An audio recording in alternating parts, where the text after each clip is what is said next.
Hey everybody! We are here today with Astrologer Zane Stein for an episode of the Galactic Center Diaries. I'm very excited to have you here. Thank you for being here. I'm looking at your chart. I'm going to be looking at my phone to look at your chart as I'm doing this, or as we're talking about this. You have your midheaven conjunct the GC. Just for everybody who's watching, if you're not familiar, I figure if you're watching, then you probably have watched some of these before. I use an orb of 10 degrees, applying and separating with the Galactic Center. So that would put your midheaven and Chiron within the orb of that, and your IC and Sun, and even more loosely Mars and Mercury, but they are looser, but I mean still, opposing the GC. So I guess we'll start by asking, when you think of the Galactic Center, what comes to your mind first? Like, how do you think about it in your chart? I'll answer that in a second. I just want to mention there's one other part of my chart that you didn't mention. I have Saturn at 25 degrees, 53 minutes Virgo. So my Saturn is very close to square with Galactic Center as well. And it would be within the orb of the super GC. Yes. All right. So I'll tell you, the first thing that comes to my mind when I think of the Galactic Center is something that I found out recently, rather than something I've known for quite a while, is that they've discovered that at the approximate center of the galaxy, there is this huge, and I mean huge, black hole. And this black hole generating so much energy. I read that if you imagine our sun, how massive the sun is, and then you imagine something that is 4 times as massive as our sun in the center of the galaxy. This is the Galactic Center. It's got this super black hole generating various kinds of energy. And if you know anything about a black hole, they don't let anything out except some energy comes out. That's about the only thing that can come out. And I read somewhere that the Galactic Center is like the sun of our sun, because our whole solar system travels around the Galactic Center, just the way the Earth goes around the sun. And it takes about 26, let me see here. I have the number here. I don't know. It's the Galactic Center is approximately 26,000 light years away from the Earth, right? So if you think about the fact that the ages, we have the age of Aquarius, the age of Pisces. If there are, it takes 26,000 years to go through all 12 ages, and there's 26,000 light years from us to Galactic Center. It seems to me the universe is trying to tell us just how significant this is on a large scale. Yes, I would definitely agree with that. So, because it has a lot of energy, right? Like massive fuck ton of energy. How do you think that plays out with your midheaven being there? Okay.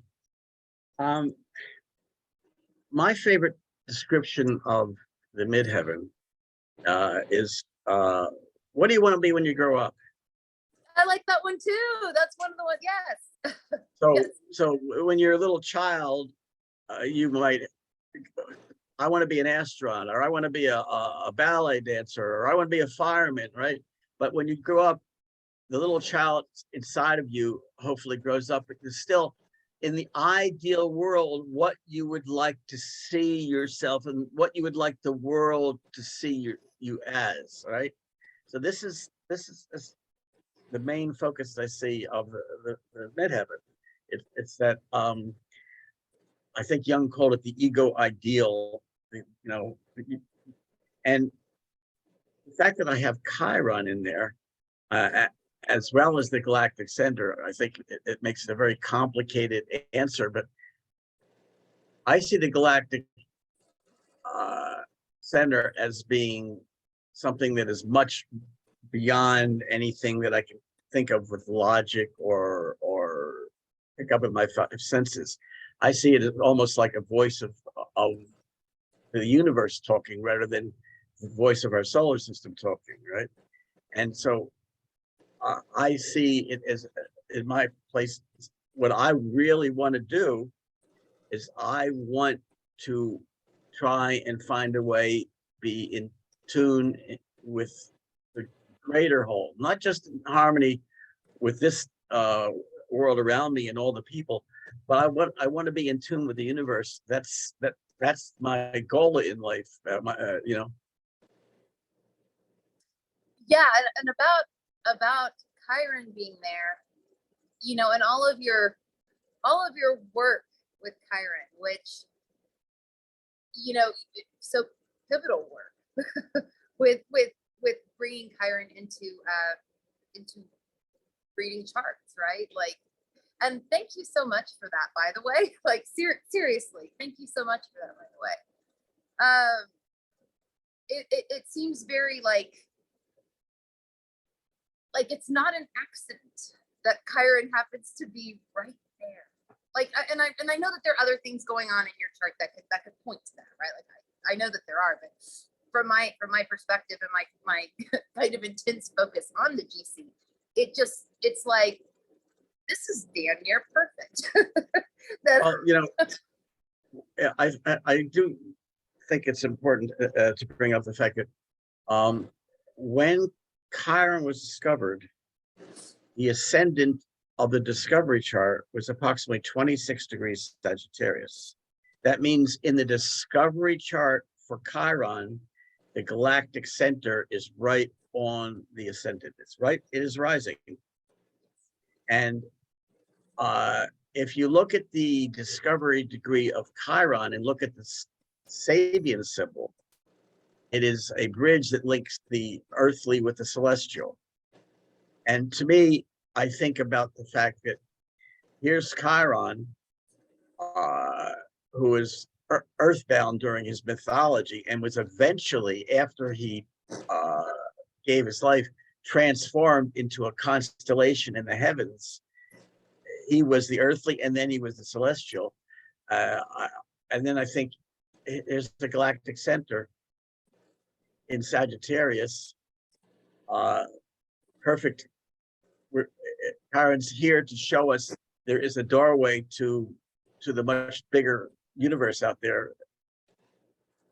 Yeah, most definitely.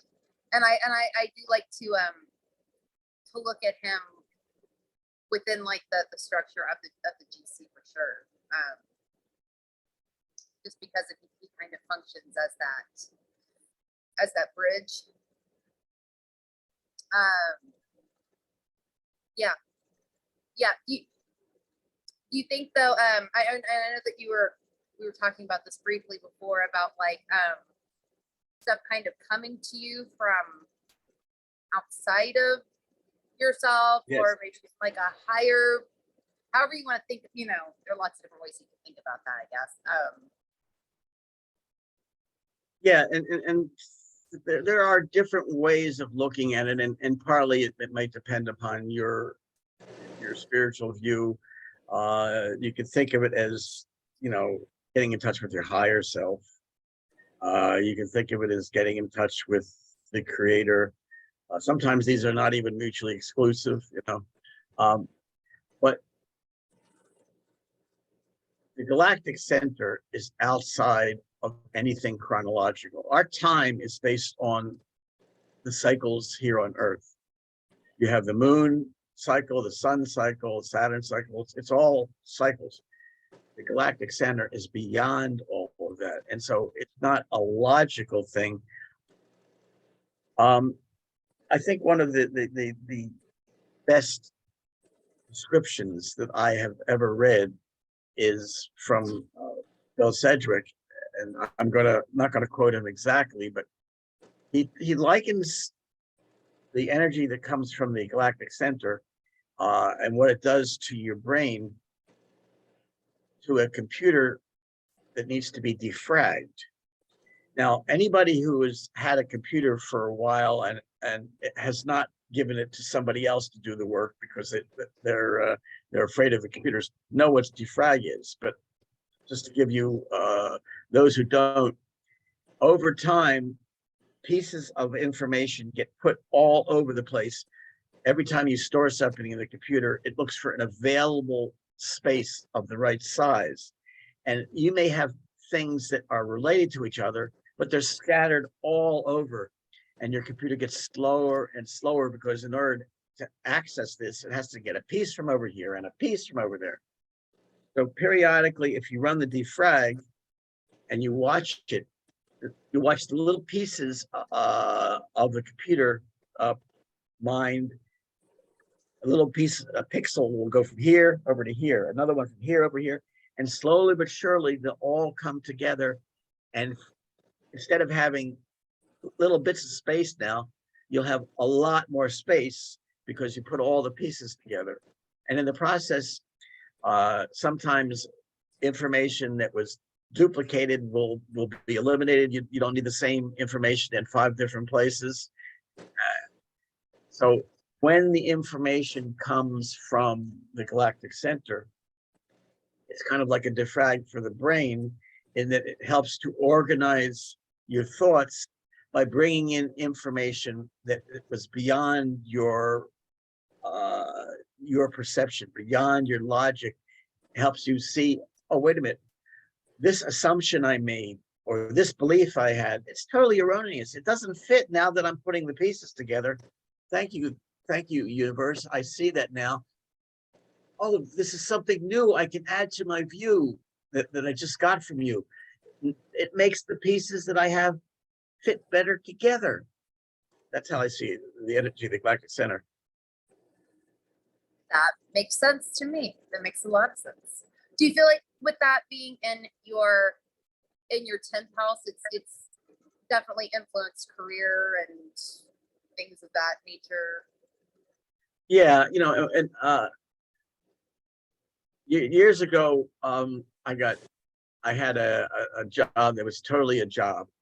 It made good money, but I got it because I needed a job, right? That was it. Yeah. And then I got injured on the job, and I had to get trained for something else. And so I got trained for things like typing. And the first job that I got after that was entering data into a computer database. I had never worked with computers before, and it was like I took to it like right away, And then the next job after that was working for a financial aid office at a community college, and they just got a computer, a financial aid computer that talked to the headquarters in the state capitol, and nobody there knew about it. And I was the only one that had anything to do with computers. So they asked me to learn how to use it. And so I spent time studying everything about this computer. I ended up writing a manual for the whole office on how to use it, right? Because what I would do is I would put these pieces together, and that is basically, I'd see things that fit, and I grab them from here, there, and there, and put them together. And I see the Gemini is that the part of me that's grabbing all these pieces, but I believe that is the Sagittarian galactic center that gives me the glue that helps me put the pieces together. And kind of understand them? Yeah, to help them understand how they fit together. Because, I can understand if I look at a car, yeah, that's a tire. I know what it's for. That's a piston. I know what it's for, but I don't understand enough about a car to tell you how it works when I turn on the ignition. I don't know all those pieces. I've never studied it, but the stuff that I have focused on, I think the Galactic Center is what's energy is helping me to see how these pieces fit together. That makes sense. Okay, now let's talk about your sun, specifically opposite the GC, because it is, I mean, it's very closely opposite. Yes, 2 minutes away from exact opposition. I'd say that's close. Yeah.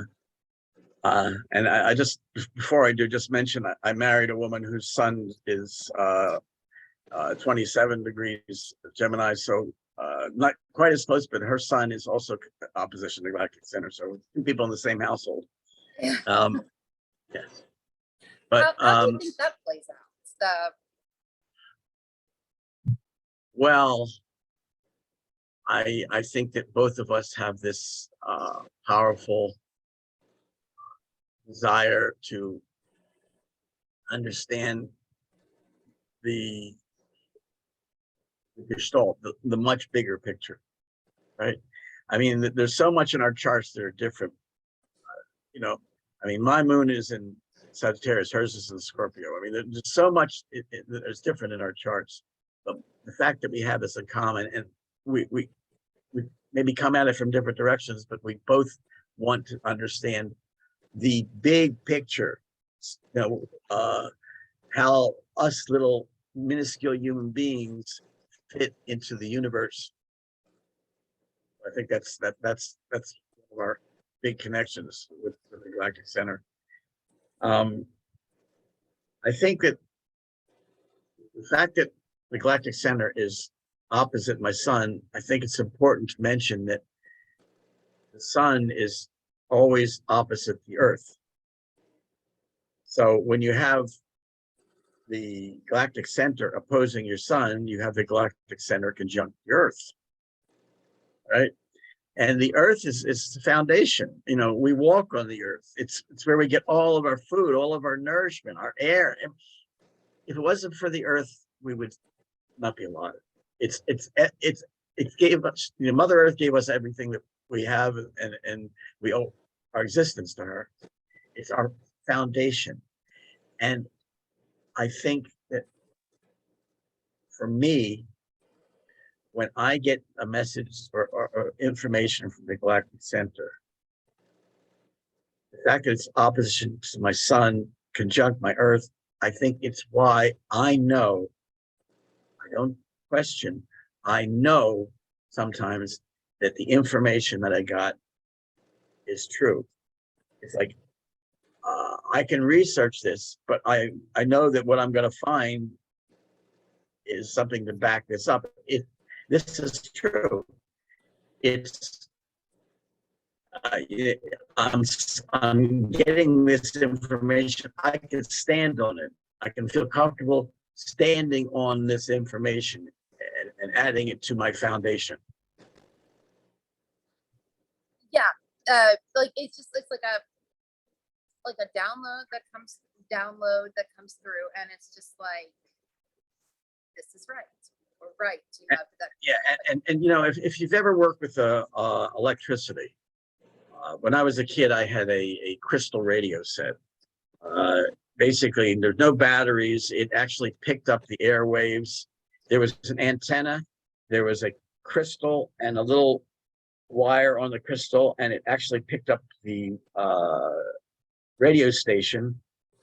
In addition to the antenna, there was also a ground wire. So you had one wire picking up the information, and the other one had to be connected to something going to the ground, like a pipe, right? That's how I see the Galactic Center conjunct the Earth for me is my ground. It's where this energy goes that comes from up above or from out there. It's why I am able to feel so secure in it, because it's grounded.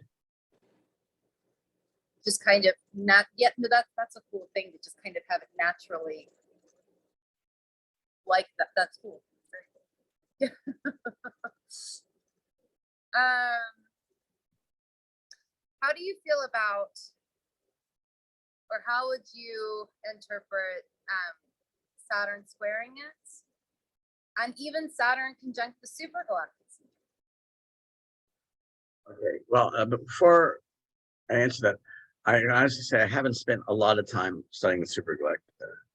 Okay.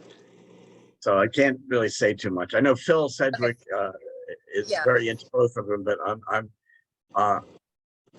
okay. So one of the things that I discovered when I was growing up was how much I was spending as much of my time trying not to be like my father as I possibly could. Okay. I didn't become aware of how bad that was for me until I passed my first Saturn return at 29. But I have Sun square Saturn, right? And I didn't like my father. He had all these traits that I promised myself I would never show. I would not be this way to my kids, that whole kind of thing. One of the things that came out of this, though, is that I did not develop some of the, shall we say, the less positive traits of Gemini. Gemini is great at telling stories, but a immature Gemini or one that is less evolved is great at lying, which is telling stories, right? Geminis are great at finding new ways to come up with ideas, but a Gemini who has not evolved sometimes comes up with ideas by stealing them from other people. So a Gemini is probably one of the most impatient signs when they're immature. I learned with my Saturn square my Sun through lots of painful experiences just how patient. All right. The fact that it's squaring the galactic center, I think enhanced all of these lessons so that I could see and eventually learn to love my Saturn, realizing that it was not saying you're bad. It was, which is what I thought when I was a kid. It was saying, you are limited, and this is how you're limited. And so I think that's what it was with the squaring with the Galactic Center. It was showing me how to go beyond my limitations and see the limitations for what they were. And like when you're a little child and in order to cross the street, your parent drums into you, look both ways before you cross the street. Eventually you don't say to yourself, now my mommy said I have to look both ways. You do it automatically. It's drummed into you. And a lot of times what Saturn is things that we learn some kind of limitation that was for our own good, or right. But there are times when you need to go past them. And the Galactic Center said, okay, you've outgrown this limitation. Let go of what your mommy said or your daddy said, and look at something much bigger. Let me ask, because and I know you said that you don't really mess with the super galactic center, but it's like an even bigger black hole at the center of what they call like the meta cluster of galaxies. Yeah.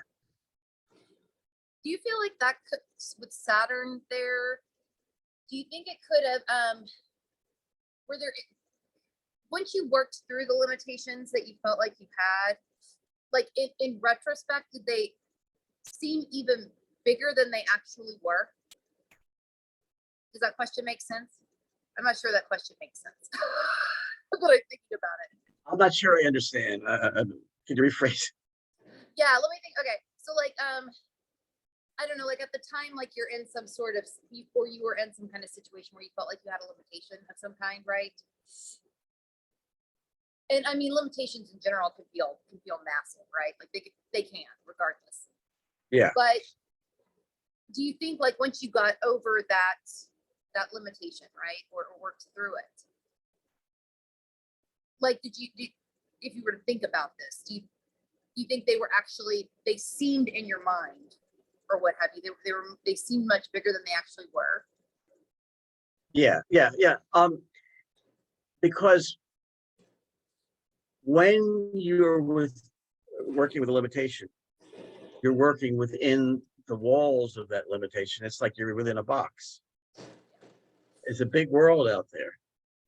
Yeah. You don't know how big the world is until you step outside of the box. And when you step outside the box and you put things in perspective, you see how what seemed to be the most horrible or the largest problem is small in actuality, because in context of the bigger picture. Yes, but limitations always seem a lot bigger when you're suffering from them than when you see them for what they are. I feel like Saturn conjunct the super GC might even give you I don't want to say better, but like an ability to, because I do know people that like the limitations that they have, they might not think about them quite the way that you are. Like they would still feel like limitations if they even thought about them in retrospect. But it's like having the super GC conjunct Saturn might give you the ability to see it differently, right? to have them warped in a positive way here. From a retrospective lens. Well, and I guess we are connected to the universe in a series of things, right? I mean, here on Earth, I've got the planets circling me, and then the Earth circles the galactic center, and the galaxy circles the super galactic center. And in each case, it's another level, which I find it, unfortunately, difficult to comprehend the magnitude of the super galactic center and how to bring that down to earthly terms, unfortunately. No, I understand that, because it is like it's like a whole other lens. It's like an even more outward. No, I get it. I mean, it can be. I have difficulty with it too. I mean, sometimes honestly, and I fuck with this shit all the time. But it's like one of those. Yeah, it can be kind of a mind fuck the more you go out and out and out. Yeah, no, I get it. Is there anything else that you want to share about any of this?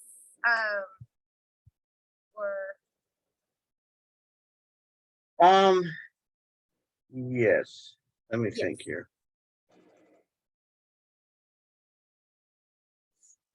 Okay. Just, I don't know whether I mentioned this, but they were measuring the size of the star, the black hole. Uh-huh. And if you imagine Mercury going around the Earth, right? Mm-hmm. And then you imagine a body that is as big as the space from the center of the sun almost to Mercury, right? Uh-huh. That's the size of this black hole. That's how big it is. And just the sheer magnitude. And then around the galactic center, there are about 10 million stars. It's like the the heaviest populated part of the whole galaxy is around the center.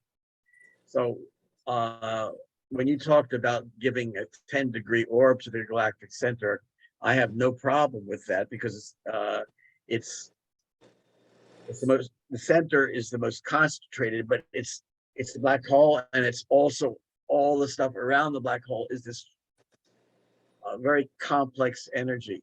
So I think it's very important people to realize that it is a very complex type of energy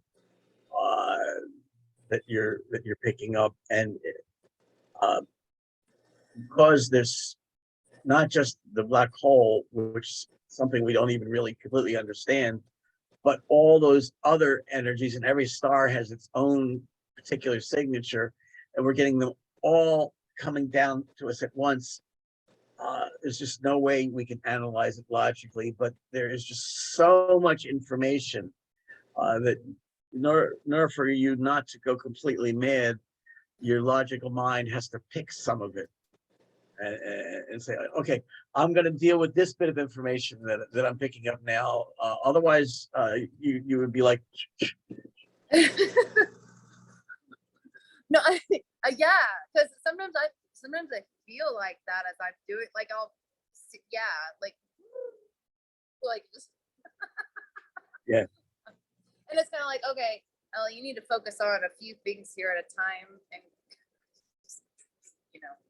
Yeah, and the other thing is that because the information from the Galactic Center is in its own way, for whatever reason you want to give it, trying to help us to become more at one with the universe, all right, to help us become more involved. That when you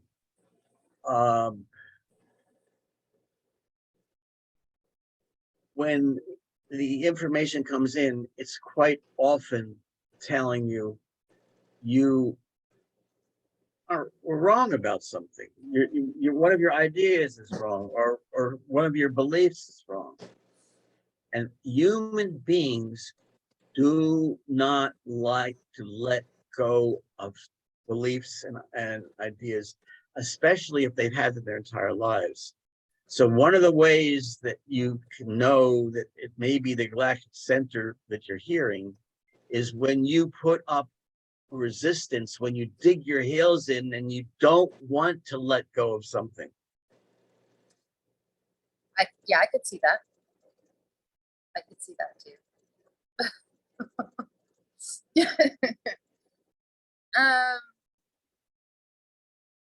I think that was all of my questions. I can also hear my neighbor over here starting up his some shit he's working on. I don't know, so it might start getting loud over here anyway.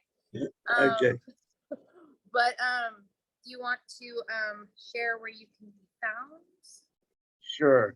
Okay, so my website is zanestein.com at / Chiron. No, wait a minute. I'm sorry. My brain is numb. Let me start that over. It's zanestein.com / Chiron.htm. That you can just look up using a browser Zane Stein Chiron, and it'll probably be one of the first pages you find in the list of. If you can't find my webpage, the easiest way to find me is through my email address, and the one I give out most often is mr.chiron,